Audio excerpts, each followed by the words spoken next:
আবু বকর ছিলেন রাসূলের পরেই উম্মতের সর্বশ্রেষ্ঠ মানুষ, কিন্তু শিয়ারা আলীকে সর্বশ্রেষ্ঠ বানানোর চেষ্টা করলো।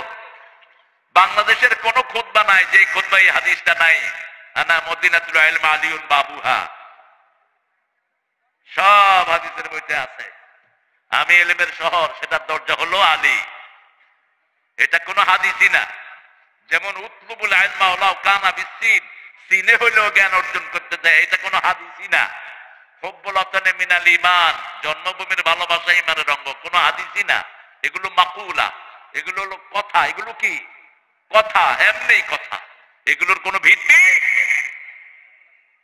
আলী রাদিয়াল্লাহু আনহু নয়, যদি রাসূল ইলমের মদিনা হয় কোনো সন্দেহ নাই তিনি ইলমের মদিনা। সেই মদিনার দরজার হবে আবু বকর, কারণ একজন সাহাবীকে আল্লাহ কোরআনে সাহাবী বলে ডেকেছেন, তিনি হলেন আবু বকর। এলেমটাকে এক কথায় সমস্ত এলেমগুলোকে, কোরআন এবং সুন্নাহর এলেমগুলোকে আল্লাহর নবীজি এক কথায় মাওলা আলীর দিকে নিসবত করে দিয়েছেন। কিভাবে দেখেন, আল্লাহর নবীজি বলে আনা মাদিনাতুল ইলমি ওয়া আলিয়ুন বাবুহা, ওয়া ফি রিওয়ায়াতিন উখরা আনা মাদিনাতুল ইলমি ওয়া আলিয়ুন, আনা মাদিনাতুল হিকমাতি ওয়া আলিয়ুন বাবুহা। আল্লাহর নবীজি বলে আমি হচ্ছি ইলমের শহর, আলী হচ্ছে সেই শহরের দরজা। অন্য রিওয়ায়াতে আমি হচ্ছি হিকমতের শহর। এখানে হিকমত মানে মারেফাত, ইলম আর মারেফাত। আল্লাহর নবী বলে আমি হচ্ছি হিকমত বা মারেফাতের শহর, আর আমার আলী হচ্ছে সেই শহরের দরজা। জোরে কয় না সুবহানাল্লাহ।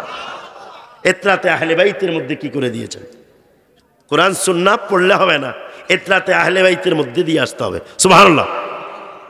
এই হাদিসের ব্যাখ্যা সাইয়্যিদুনা আলী রাদিয়াল্লাহু তাআলা আনহু, তিনি যখন এই হাদিস শুনলেন আল্লাহ নবী সাল্লাল্লাহু আলাইহি সাল্লামের জবান মোবারক দিয়ে, তখন তিনি মন্তব্য করলেন। মন্তব্যটা শুনে নেন চমৎকারভাবে, তাহলে বুঝতে পারবেন, মিলাইতে পারবেন। মাওলা আলী বলে নবী পাক যেহেতু ইলম হিকমতের দরজা আমি আলীকে বলেছে, তাহলে আজ থেকে এটা শুনে নাও, আমি আলী যদি কোনো আলেমকে না চিনি, তাহলে আমি আলী তাকে চোর সাব্যস্ত করব। কি সাব্যস্ত করব? জোরে কয় না। ঘরে ঢুকার মাধ্যম কি বলতে হবে? কি মাধ্যম? না জানালা দিয়ে ঢুকে, শীত কেটে, হ্যাঁ? দরজা জানতে হবে। দরজা কি? ঘরের ভিতরে ঢুকলে দরজা জানতে হবে, দরজা বুঝতে হবে।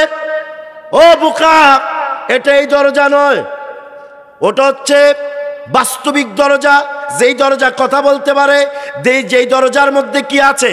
জ্ঞান আছে, একমত আছে, ওই দরজা।